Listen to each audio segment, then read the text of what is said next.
53వ అధ్యాయము రుక్మిణీ హరణము. శ్రీ శుకుడు పలికెను. విదర్భ దేశ రాకుమారి అయిన రుక్మిణీదేవి యొక్క సందేశమును వినిన పిమ్మట శ్రీకృష్ణుడు అగ్నిద్యోతనుని చేతిని తన చేతితో పట్టుకొని దరహాసమనొచ్చుచు ఇట్లు నుడివెను. బ్రాహ్మణోత్తమ, రుక్మిణి నా యందువలే నేనును ఆమెపై ప్రేమ పరవశుడనై ఉన్నాను. ఆ కారణమున నాకు రాత్రుల యందు ఏమాత్రము నిద్రయే పట్టకున్నది.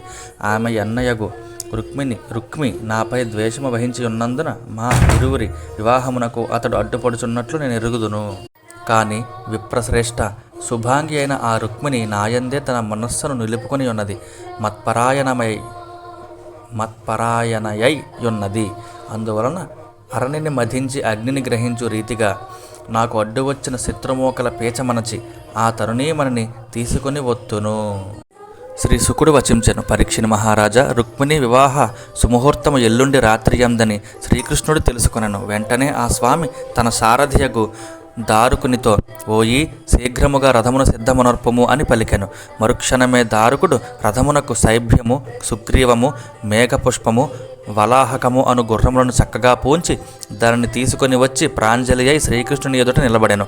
అంతట శ్రీకృష్ణుడు ముందుగా ఆ బ్రాహ్మణోత్తముని అగ్నిజ్యోతనుని రథమునందు ఆసీనుని గావించెను. పిదప ఆ స్వామి రథమును అధిరోహించెను. రథాశ్వములు వేగముగా సాగిపోవటం వలన ఆ ప్రభువు ఒక్క రాత్రి లోపలనే ఆనర్త దేశము నుండి విదర్భ భూములకు చేరెను. కుండిన నగరాధిపతియగు భీష్మకుడు పుత్రప్రేమ కారణముగా తన పెద్ద కుమారుడైన రుక్మి యొక్క మాటలను త్రోసిపుచ్చజాలకుండెను. అందువలన ఆ మహారాజు రుక్మి యొక్క నిర్ణయం ప్రకారము తన కుమార్తెయగు రుక్మిణిని శిశుపాలునకు ఇచ్చి పెండ్లి చేయుటకు ఏర్పాట్లు చేయుచుండెను. రాజాజ్ఞను అనుసరించి పౌరులు పురమునందలి వీధుల యందును రాజమార్గముల యందును కూడల యందును చందనాది సుగంధములతో కూడిన కలాపిని చల్లిరి. నగరమును చిత్ర విచిత్రములకు ధ్వజ పతాకములతో తోరణములతో అలంకరించిరి.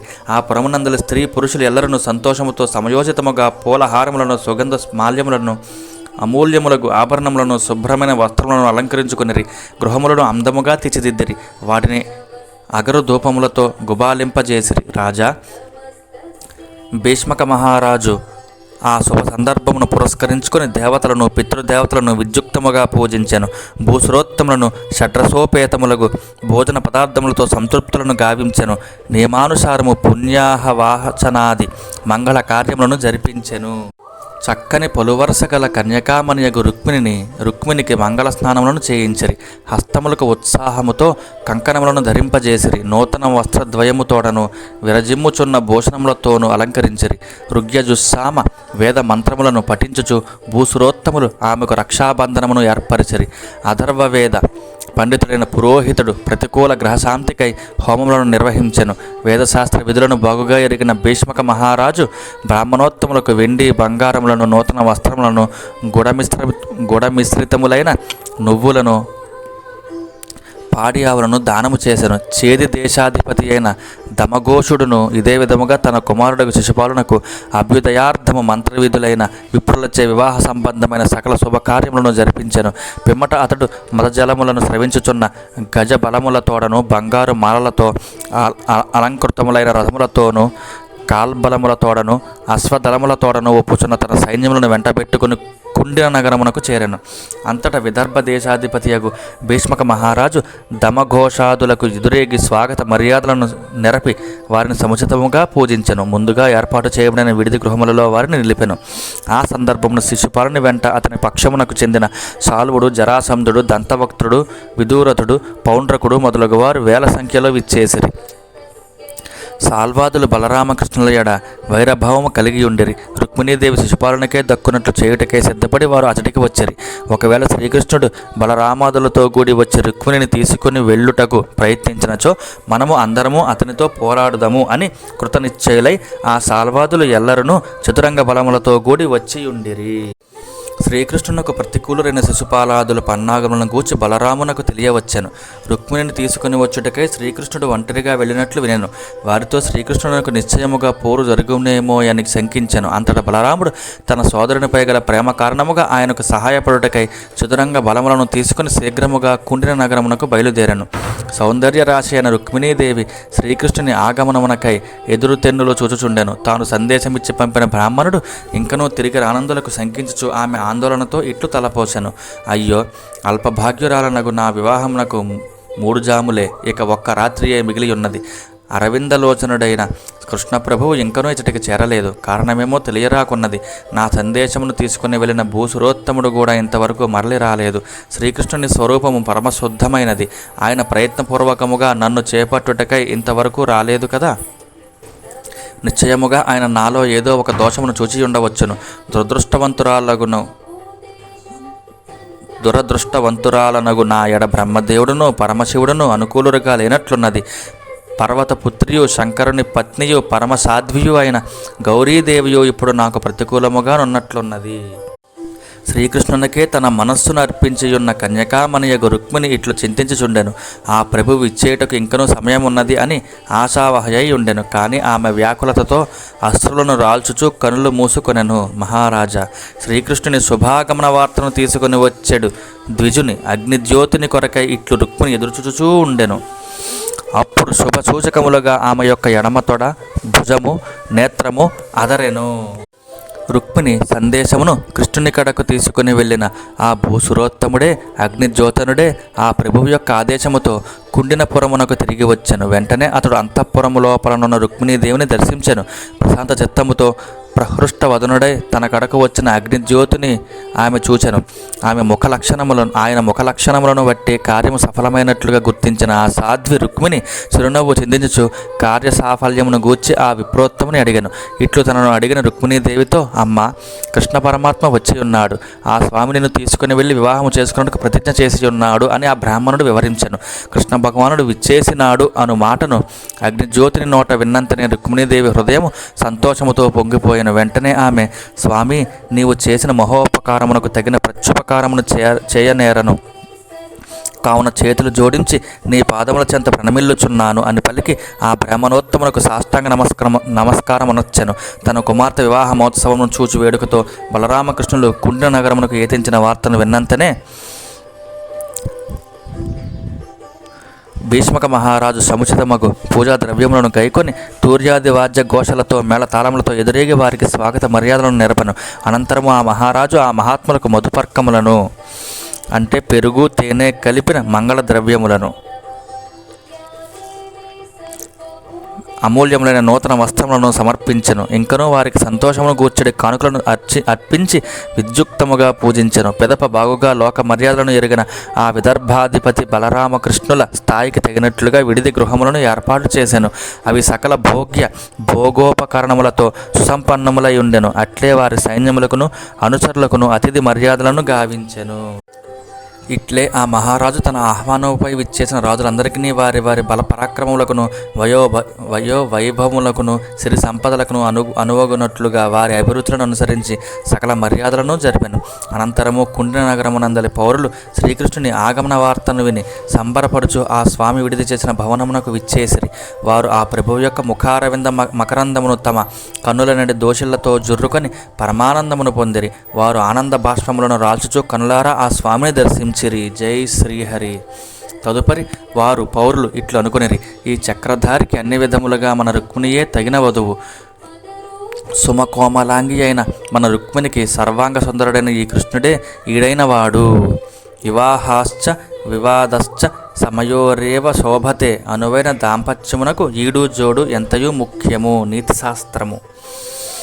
త్రిలోక సృష్టికర్త అయిన బ్రహ్మదేవుడు ఈ రుక్మిణీ కృష్ణులకు దాంపత్యమును గూర్చుగాక ఆ జంటను చూచి ఆనందించు భాగ్యం అబ్బుట మనము చేసుకుని పుణ్యఫలము.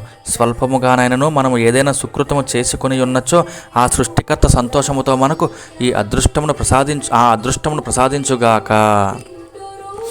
ఈ రుక్మిణీ కృష్ణుల దాంపత్యమును చూచి లోకమే మురిసిపోవును.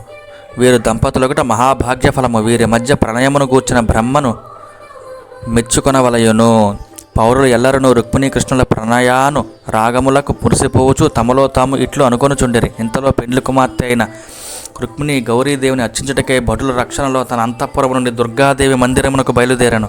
ఆమె భవానీ పాద పల్లవములను దర్శించుటకై ప్రసన్నమైన శ్రీకృష్ణుని ముఖారవిందమును ధ్యానించుచు కాలినడకతో దేవి ఆలయమునకు సాగిపోవచుండెను. రాజమాతలు సఖీమణులు చుట్టూను చేరి ఉండగా ఆమె మౌనముగా ముందడుగు వేయుచుండెను. సూర్యులైన రాజభటులు వివిధ ఆయుధములతో సర్వసన్నద్ధులై ఆమెను రక్షించుచుండిరి. మృదంగములు, శంఖములు, పనవములు, తప్పెటలు, తూర్యములు, ఢంకాలు ఆ మహోత్సవమును పురస్కరించుకొని మ్రోగుచుండెను.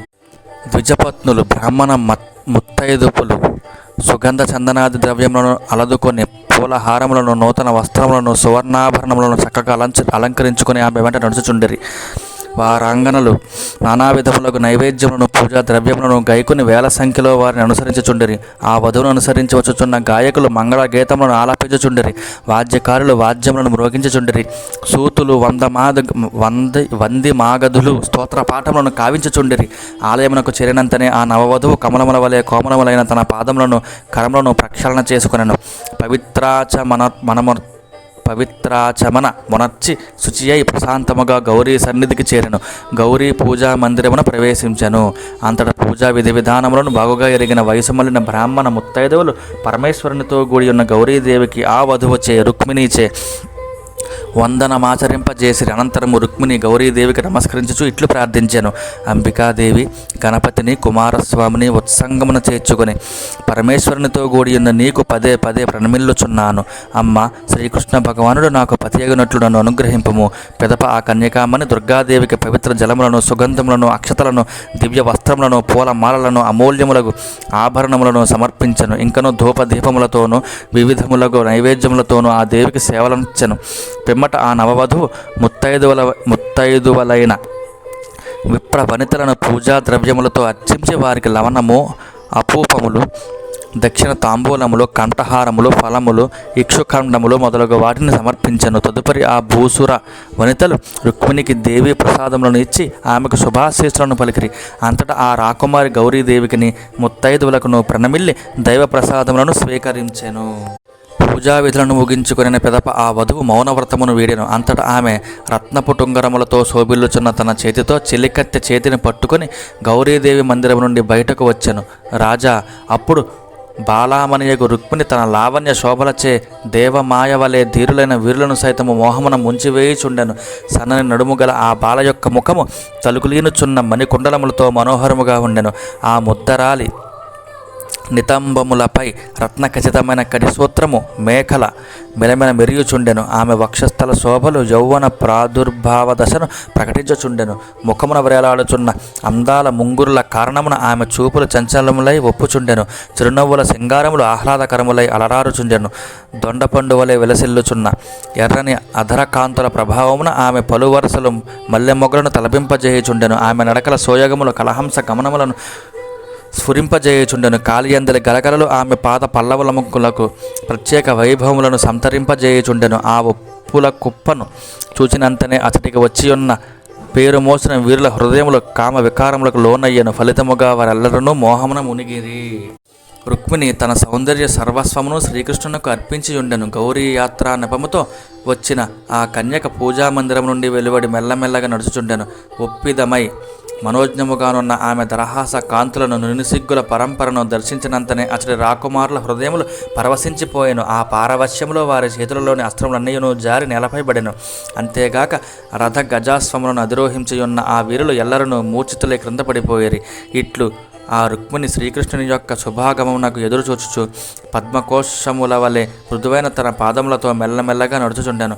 అప్పుడు ఆమె తన ఎడమ చేతి వ్రేళ్లతో ముంగురులను సవరించుకుని అతడికి చేరియున్న రాజులను బిడియపడుచు క్రీగంటి చూపులతో కాంచెను. ఇంతలో ఆ బాలారత్నమునకు శ్రీకృష్ణుని దర్శనమయ్యను. జై శ్రీహరి.